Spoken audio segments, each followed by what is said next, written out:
حضرات علماء اکرام، معزز سامعین اعظام،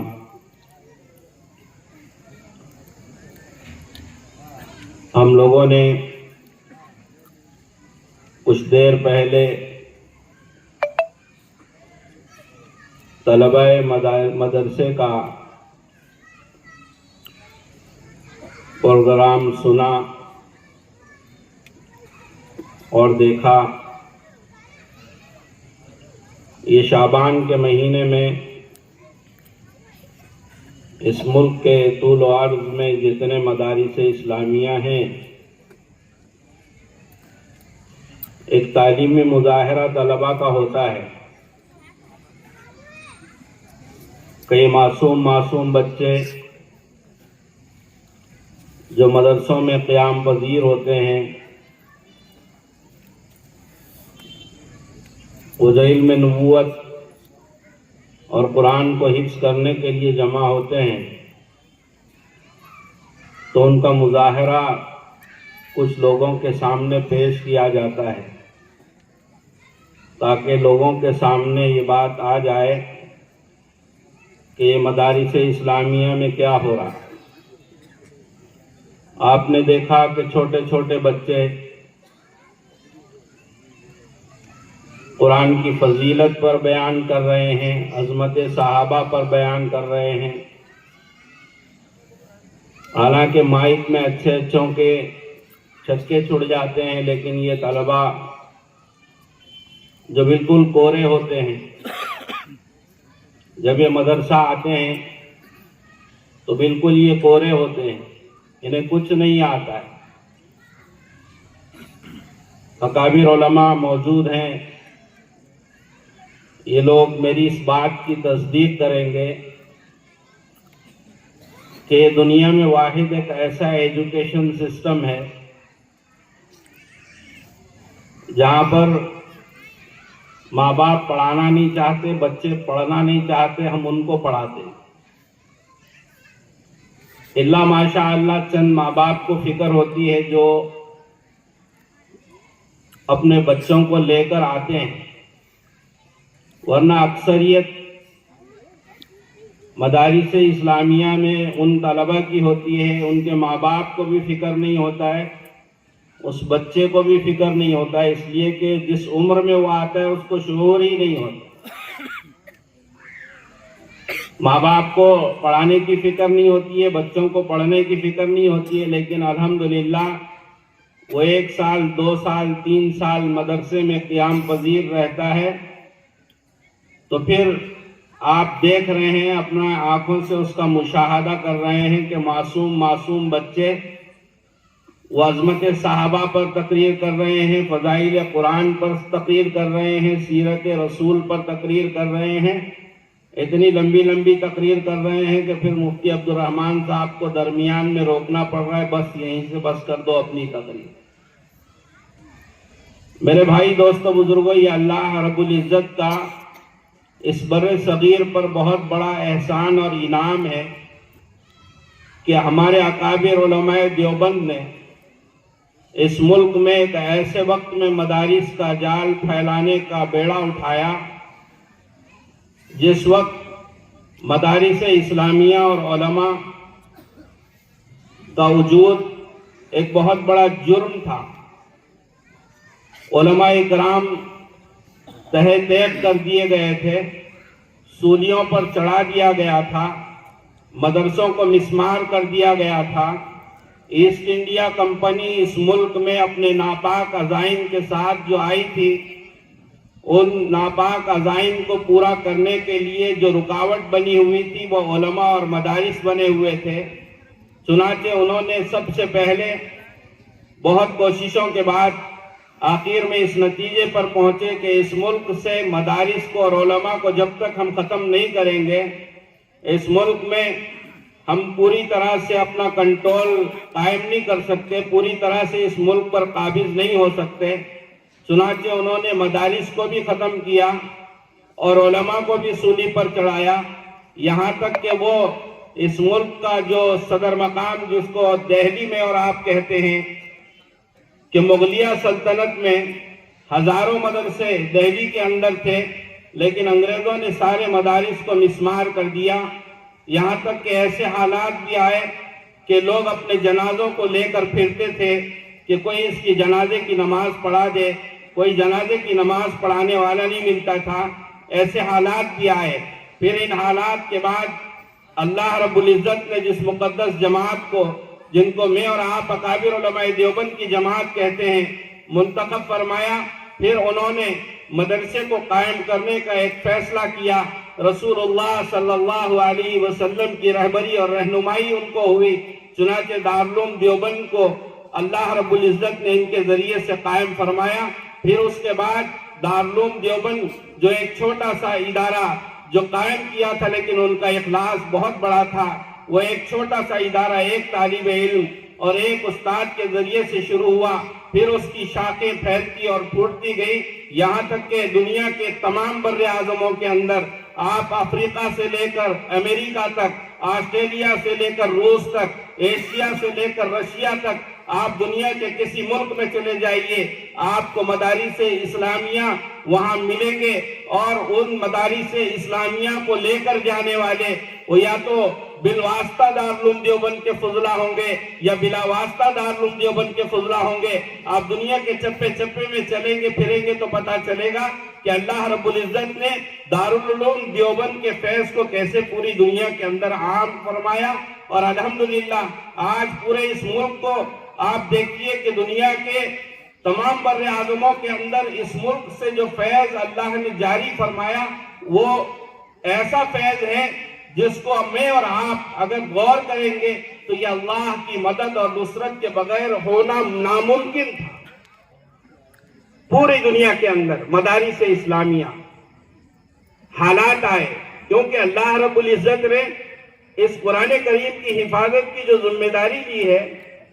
قرآن کریم سے پہلے اللہ رب العزت نے بہت ساری کتابیں اتاری ہیں، علماء نے لکھا ہے کہ 100 صحیفے اترے ہیں اور 4 بڑی کتابیں، 10 صحیفے حضرت آدم علیہ السلام کو دیے گئے اور 50 صحیفے حضرت سیس علیہ السلام کو دیے گئے، 30 صحیفے حضرت ادریس علیہ السلام کو دیے گئے اور 10 صحیفے حضرت ابراہیم علیہ السلام کو دیے گئے۔ یہ کل 100 ہیں، اور 4 بڑی کتابیں جس کو میں اور آپ جانتے ہیں کہ تورات حضرت موسیٰ علیہ السلام کو دی گئی، زبور حضرت داؤد علیہ السلام کو دی گئی، انجیل حضرت عیسیٰ علیہ السلام کو دی گئی، اور قرآن کریم رسول اللہ صلی اللہ علیہ وسلم کے قلب اطہر پر اتارا گیا۔ صحیفے بشکل کتاب دیے گئے، تورات بشکل کتاب دی گئی، زبور بشکل کتاب دی گئی، انجیل بشکل کتاب دی گئی۔ قرآن کریم کو اللہ رب العزت نے بشکل کتاب نہیں دیا، بلکہ قرآن کریم کو اللہ رب العزت نے جبرائیل امین کے واسطے سے رسول اللہ صلی اللہ علیہ وسلم کے قلب اطہر پر اتارا ہے، اور 23 سال میں اتارا ہے۔ آپ علیہ السلام نے 23 سال کی مدت میں جو قرآن کریم آپ پر اترا وہ آپ نے صحابہ کو پہنچایا۔ بیک وقت قرآن کریم رسول اللہ صلی اللہ علیہ وسلم کو کتابی شکل میں نہیں دیا۔ اب یہ قرآن کریم آپ علیہ السلام مکہ میں ہیں تو آپ علیہ السلام پر قرآن مکہ میں نازل ہو رہا ہے۔ آپ علیہ السلام ہجرت کے راستے میں ہیں، قرآن وہاں اتر رہا ہے۔ جہاں حضور صلی اللہ علیہ وسلم ہوتے تھے قرآن کریم وہاں آپ پر نازل کیا جاتا تھا۔ چنانچہ 23 سال کی مدت میں قرآن کریم مکمل ہوا، اور یہ قرآن کریم کی تکمیل پر اللہ رب العزت نے اسی قرآن میں فرمایا اِنَّا نَحْنُ نَزَّلْنَا الذِّكْرَ وَإِنَّا لَهُ لَحَافِظُونَ، کہ ہم نے ہی اس قرآن کریم کو اتارا ہے اور ہم ہی اس کی حفاظت کرنے والے۔ قرآن کریم کی یہ آیت ایسی جامع آیت ہے کہ اس کا ترجمہ کرنے سے اردو زبان عاجز ہے، اس لیے کہ اتنی تاکیدات کے ساتھ اللہ رب العزت نے اپنے اس حفاظت قرآن کے اعلان کو بیان فرمایا ہے کہ اردو زبان میں اس کا ترجمہ ہی ناممکن ہے، کہ اتنا تاکید کے لیے ہے۔ اب جو لغوی اور صرفی باتیں اگر چلے گی تو بہت وقت لگے گا کہ کتنی تاکید کے ساتھ اللہ رب العزت نے اس آیت میں قرآن کریم کی حفاظت کی ذمہ داری اپنے ذمہ اب اپنے ذمہ لی ہے، تو کیا اللہ رب العزت اس قرآن کو جبرائیل امین کے واسطے سے حفاظت فرما رہے ہیں، یہ میکائیل کے واسطے سے حفاظت فرما رہے ہیں، یہ اسرافیل کے واسطے سے حفاظت فرما رہے ہیں، یا کسی اور فرشتے کے واسطے سے حفاظت فرما رہے ہیں؟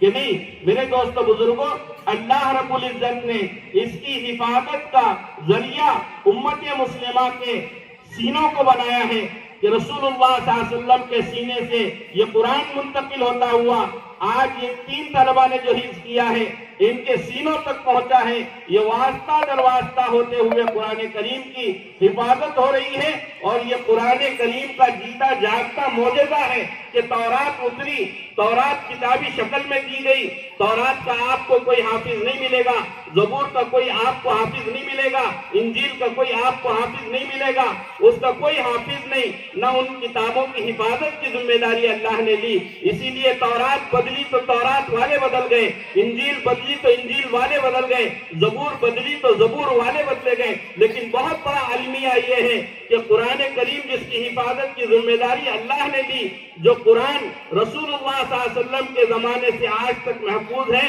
اس میں کوئی تبدیلی نہیں ہے، لیکن اس قرآن کے ماننے والے بدل گئے۔ قرآن تو نہیں بدلا، تورات بدل گئی تو تورات والے بدل گئے، زبور بدلی تو زبور والے بدلے، انجیل بدلی تو انجیل والے بدلے، لیکن قرآن نہیں بدلا، قرآن والے بدل گئے۔ قرآن نہیں بدلا، اس کا ایک زبر زیر کے اندر بھی کوئی فرق نہیں آیا۔ اللہ رب العزت نے جب قرآن کریم کا نزول شروع فرمایا تو جبرائیل امین جب قرآن حضور صلی اللہ علیہ وسلم کے سامنے پڑھتے تھے تو رسول اللہ صلی اللہ علیہ وسلم بھی جبرائیل امین کے ساتھ پڑھنے میں لگ جاتے تھے۔ اللہ کے رسول علیہ السلام یہ آپ علیہ السلام کو فکر ہوتا تھا کہ کہیں جبرائیل پڑھ کر چلے جائیں اور میں قرآن یاد نہ کر سکوں، اس لیے حضور علیہ السلام قرآن کے پڑھنے میں جبرائیل علیہ السلام کے ساتھ جلدی کرتے، پڑھنے کی کوشش کرتے۔ تو اللہ رب العزت نے فرمایا لا تحرک به لسانک لتعجل به، کہ آپ اپنی زبان کو حرکت نہ دیں، آپ قرآن کے یاد کرنے میں جلدی نہ کریں۔ آپ پر جو قرآن ہم نازل کر رہے ہیں اس کو پڑھانا ہمارے دل میں ہے، اس کو آپ کے قلب میں جمانا ہمارے دل میں ہے، ہم پڑھائیں گے بھی اور جمائیں گے بھی۔ بس اسی پر بس نہیں کیا اللہ نے، بلکہ فرمایا ثم ان علینا بیانا، کہ اس کے معنی اور مطالب کو بھی ہم آپ کے سامنے بیان کر دیں۔ کہ قرآن کریم حضور علیہ السلام کے قلب اثر پر اترا، آپ علیہ السلام کا ایک کلام جو آپ کی زبان مبارک سے نکل رہا ہے، جس کو احادیث مبارکہ کہتے ہیں، وہ وحی غیر مطلوع، اور یہ وحی مطلوع ہے کہ یہ قرآن کریم جس کو وحی مطلوع کہا جاتا ہے، اور حضور صلی اللہ علیہ وسلم کی احادیث جس کو وحی غیر مطلوع کہا جاتا ہے، کہ قرآن کریم یہ اللہ کا کلام ہے، یہ کلام جلالی ہے۔ آپ علیہ السلام کے قلب اثر پر اس قرآن کو اتارا گیا۔ آپ اندازہ کیجئے کہ آپ علیہ السلام کا قلب کتنا متحمل ہے کہ اللہ کے کلام کو اپنے سینے میں محفوظ کر رہا ہے، جبکہ اس قرآن کے بارے میں اللہ رب العزت فرماتے ہیں کہ اگر اس قرآن کو پہاڑ پر نازل کیا جاتا تو وہ اس کا تحمل نہ کرتا، اور وہ قرآن کے اس نزول کی وجہ سے وہ ریزہ ریزہ ہو جاتا۔ اللہ رب العزت نے آپ علیہ السلام کے قلب اثر پر اتار کر اس کے کلام جلالی جو اللہ کا کلام ہے اس کے جلال کو ختم فرما کر آپ کے قلب اثر سے دوسرے سینوں میں منتقل فرما۔ اس لیے آپ دیکھیں کیونکہ اللہ کا کلام جلالی ہے۔ ہمارے استاد حضرت عبد الخالق صاحب مدراسی دامت برکاتہم العالیہ فرماتے تھے کہ اللہ کا کلام کیونکہ جلالی ہے تو اس کا پڑھانے والا استاد بھی جلالی رہتا ہے۔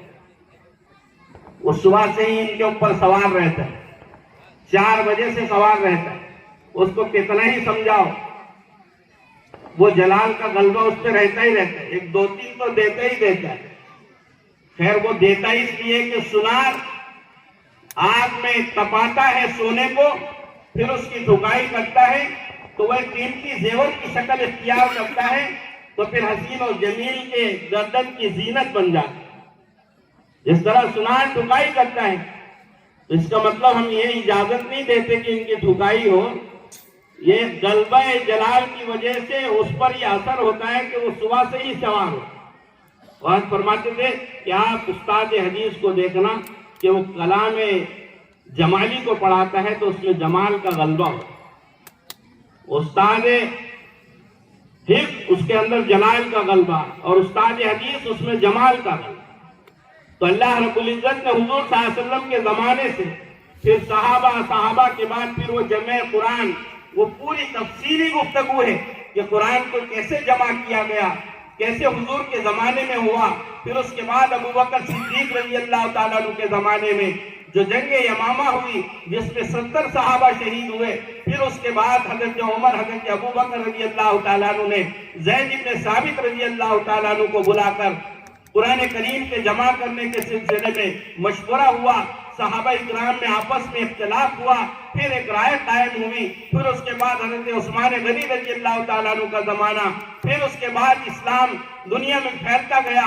اللہ رب العزت نے پوری دنیا کے اندر اسلام کو غلبہ عطا فرمایا، لاکھوں کروڑوں حفاظ آج آپ کو نظر آئیں گے۔ پہلے علاقوں کے اندر نماز پڑھانے کے لیے تراویح میں کوئی حافظ نہیں ملتا تھا، لیکن الحمدللہ آج آپ کو جگہ جگہ حافظ ملیں گے، جگہ جگہ حافظ ملیں گے، جگہ جگہ آپ کو حفاظ۔ اب مسجدوں کو تلاش کر رہے، پہلے مساجد والے حفاظ کو تلاش کرتے تھے، اب حفاظ مسجد کو تلاش کرتے کہ کہیں جگہ مل جائے۔ یہ قرآن کریم کا معجزہ ہے کہ اللہ رب العزت نے اس قرآن کریم کو کیسے حفاظت کر رہے ہیں، وہ کس کے ذریعے سے؟ وہ مدارس اسلامیہ کے ذریعے سے۔ یہ دنیا کے اندر پھیلے ہوئے مدرسے، میرے دوستو بزرگوں، اس ملک کے اندر اللہ کا بہت بڑا انعام اور احسان ہے کہ دارالعلوم دیوبند کے ذریعے سے اللہ نے جو مدارس کا جال پھیلایا ہے، چپے چپے کے اندر مدارس ہیں۔ اس وقت پوری ملک کے اندر اگر آپ سروے کریں گے تو اسی سال ہزاروں حفاظ مدارس اسلامیہ سے قرآن کریم کی تکمیل کر کے نکلے۔ یہ اللہ کا انعام ہے میرے دوستو بزرگوں، ایسا آپ کو پوری دنیا میں کہیں نہیں ملے گا۔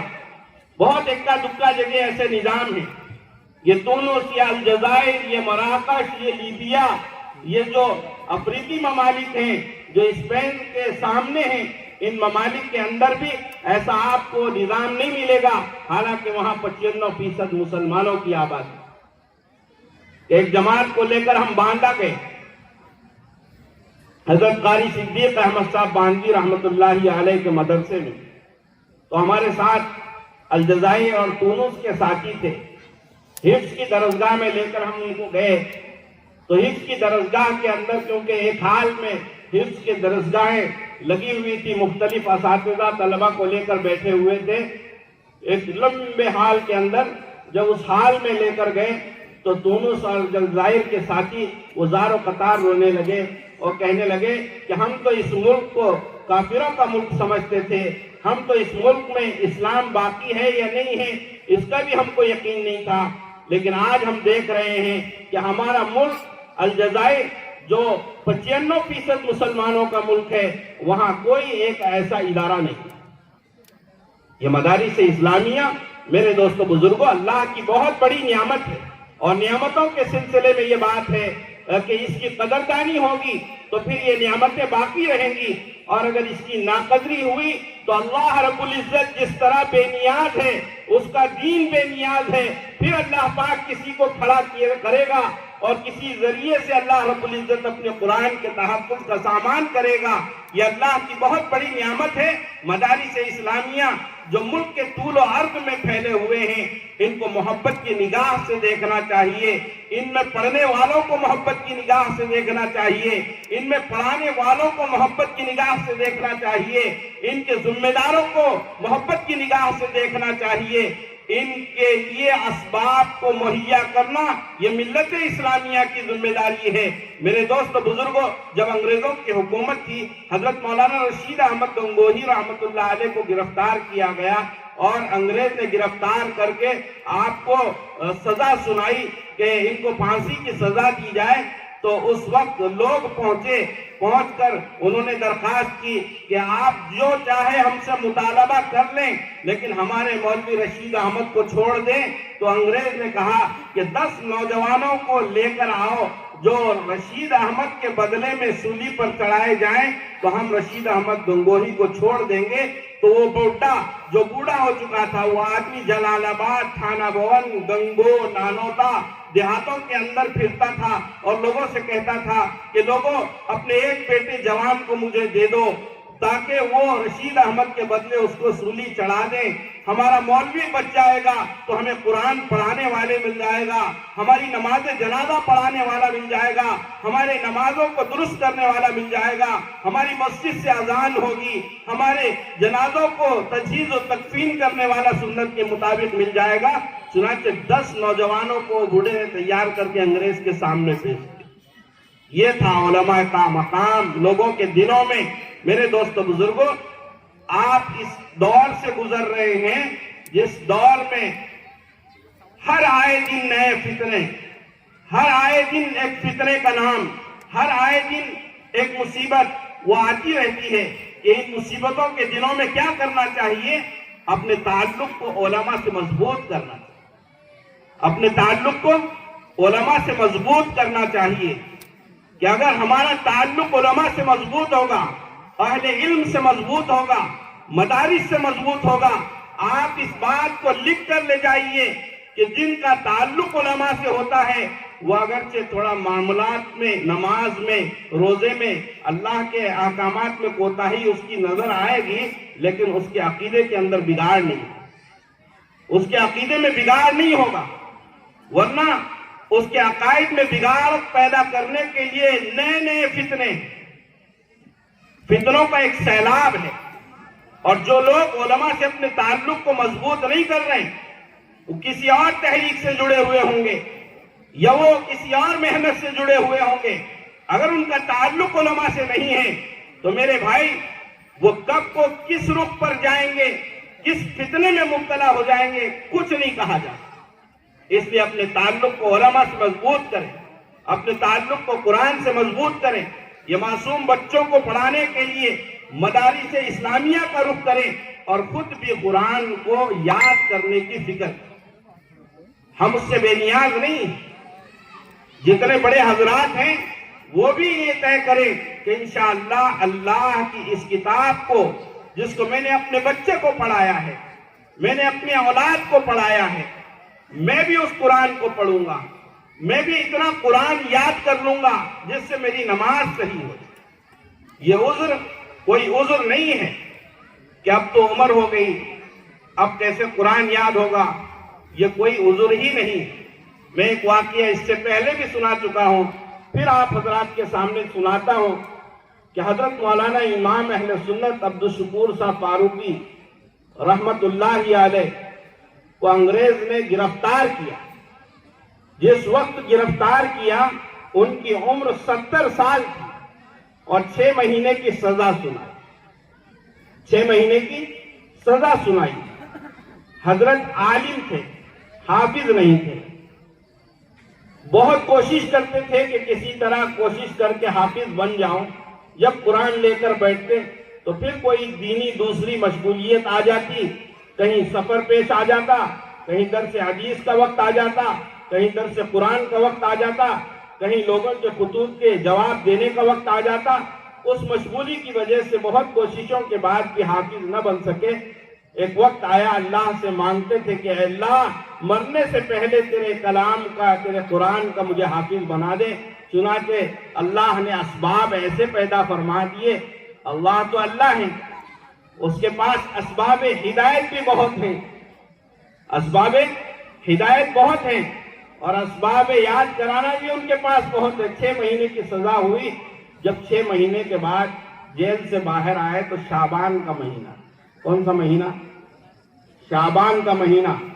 اپنے پوتے حضرت مولانا عبدالعظیم صاحب فاروقی رحمت اللہ علیہ ابھی حال میں انتقال کر گئے ہیں. اللہ تعالیٰ انہیں غریق رحمت فرمائے، ان کے درجات کو بلند فرمائے. حضرت نے خود یہ واقعہ ہم کو سنا کہ جیل سے واپس آئے تو کہنے لگے بیٹے اس سال تراویح ہم سنائیں گے. کیا عمر ہے؟ 70 سال. 70 سال کی عمر میں پورے قرآن کو حفظ کر کے جیل سے باہر آئے اور تراویح سنائی قرآن میں. اس طرح قرآن سنایا جس طرح بچپن کا حافظ قرآن کریم سنا. تو یہ قرآن کریم اللہ کا کلام، اس کو اگر یاد کرنا چاہیں تو اللہ رب العزت اس کے لیے رائے ہموار کر دے. اس لیے جتنے ساتھی یہاں پر تشریف فرما ہیں، آج کے اس جلسے سے آپ کو ہم یہ پیغام دیتے ہیں کہ آپ کوشش کریے کہ ہم بچے کو اپنے حافظ بھی بنائیں گے اور ہم اتنا قرآن یاد کر لیں گے کہ ہماری نماز صحیح ہو جائے، ہمارا ناظرہ قرآن صحیح ہو جائے. اگر آپ نے عزم اور ارادہ کر لیا تو اللہ تعالیٰ آسان فرمائیں گے. ورنہ تو میرے بھائی یہ دین اتنا سستا نہیں ہے کہ وہ زبردستی آپ کے دل میں ٹھوس دیا جائے. اس لیے یہ مدارس اسلامیہ جو پورے ملک کے طول و عرض میں چل رہے ہیں، ان سے اپنے نسبت کو مضبوط کیجئے، قرآن سے اپنے تعلق کو مضبوط کیجئے. اللہ کے رسول علیہ السلام نے ارشاد فرمایا اِنَّ لِلَّهِ أَهْلِينَ مِنَ النَّاسِ، کہ بعض لوگ اللہ کے بہت خاص لوگ، اللہ کے کنبے والے ہیں. صحابہ نے پوچھا من ہم یا رسول اللہ، کون اللہ کے کنبے والے ہیں، کون اس کے خاص لوگ ہیں؟ تو رسول اللہ صلی اللہ علیہ وسلم نے فرمایا اہل القرآن ہم اہل اللہ و خاصتہ، کہ قرآن والے وہ اللہ کے کنبے والے اور اس کے خاص لوگ ہیں. قرآن والے سے مطلب کیا ہے؟ کہ قرآن کے احکامات پر چلنے والے، اس کے بتائے ہوئے طریقے پر چلنے والے، اس کے اوامر پر چلنے والے، اس کے منہیات سے بچنے والے، یہ قرآن والے ہیں. جو قرآن دین پورا کا پورا بیان کرتا ہے، وہ جس کی زندگی کے اندر ہوگا اللہ کے وہ خاص لوگ ہیں. دین جس کی زندگی کے اندر ہوگا. اب یہ دین کس کو کہتے ہیں؟ بس میں مختصراً عرض کر کے اپنی بات کو ختم کرتا ہوں. امام تفسیر مفسر قرآن حضرت احمد علی لاہوری رحمت اللہ علیہ بڑے ہی مشہور و معروف بزرگ گزرے ہیں، اہل علم جانتے ہیں. پڑوس ملک کے بڑے عالم احمد علی صاحب لاہوری رحمت اللہ علیہ، پڑوس ملک کے اندر ایک بہت بڑی اسلامی مملکت کی کانفرنس تھی. اس کانفرنس کے اختتام پر منتظمہ نے، جنہوں نے جلسہ منعقد کیا تھا، دنیا بھر کے اسلامی ممالک کے وزراء کو، صدور کو دعوت دے کر بلایا تھا.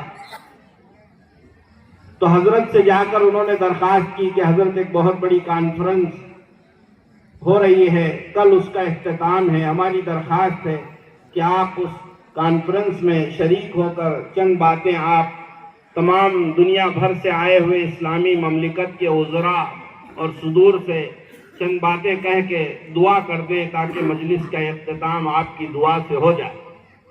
چنانچہ حضرت نے قبول کر لیا اور اس کانفرنس میں پہنچے، اور کانفرنس میں پہنچ کر اسلامی مملکت اور اسلامی ملکوں سے آئے ہوئے تمام صدور اور وزراء سے مخاطب ہوتے ہوئے یہ بات کہی کہ دیکھو آپ لوگ دنیا بھر سے یہاں تشریف لائے ہو اور یہاں مسلم ممالک کے صدور بھی ہیں، وزراء بھی ہیں. میں آپ حضرات کو آن کی آن میں دین پورا کیا ہے بتا دیتا ہوں. آن کی آن میں یعنی تھوڑی ہی دیر. پھر حضرت نے 3 باتیں فرمائی. آپ ان 3 باتوں کو ذہن نشین کر لیں تو انشاءاللہ یہ آج کے اس اجلاس کا پورا خلاصہ ہوگا.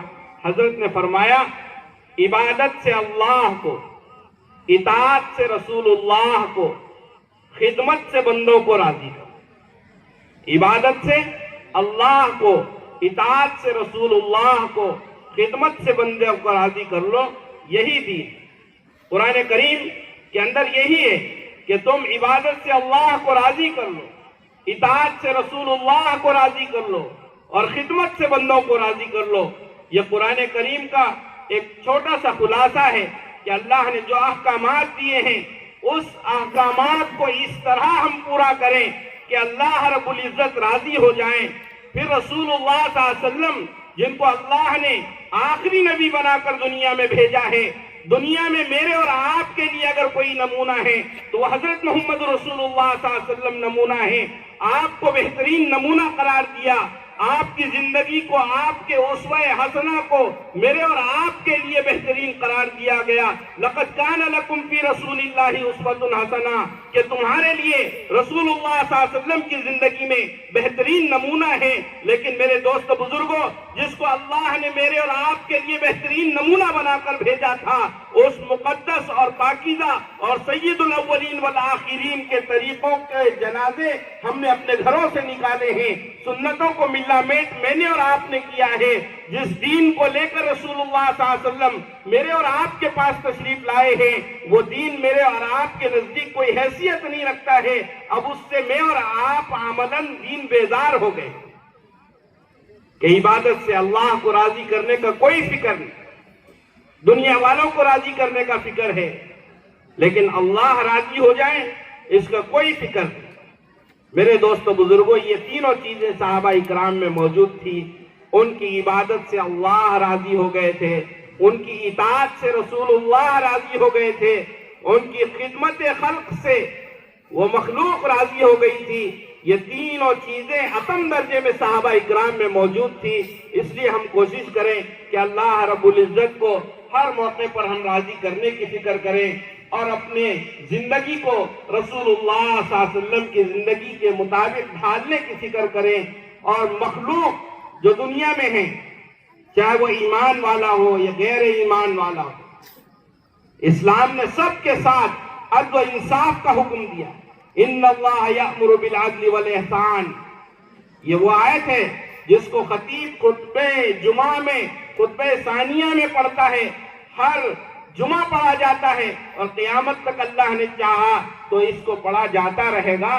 لیکن ملت اسلامیہ کو معلوم ہی نہیں ہے کہ اللہ رب العزت نے ان آیات کے اندر، اس آیت کے اندر کیا بیان کیا۔ عدل، انصاف، کہ اپنوں کے ساتھ انصاف، غیروں کے ساتھ انصاف، بھائیوں کے ساتھ انصاف، بہنوں کے ساتھ انصاف، پڑوسیوں کے ساتھ انصاف۔ جب یہ کریں گے تو اللہ کے بندے بھی راضی ہو جائیں، اللہ راضی ہو گئے، رسول اللہ صلی اللہ علیہ وسلم راضی ہو گئے، اور اللہ کے بندے راضی ہو گئے، تو میرے دوستو بزرگوں، دنیا میں بھی عزت کے ساتھ رہیں گے، اور دنیا سے جانے کے بعد بھی سرخروئی اور کامیابی اللہ رب العزت میری اور آپ کی مقدر کریں گے۔ اللہ رب العزت میری ان بے جوڑ باتوں پر عمل کی ہم سب کو توفیق عطا فرمائے۔ وآخر دعوانا ان الحمد للہ رب العالمین۔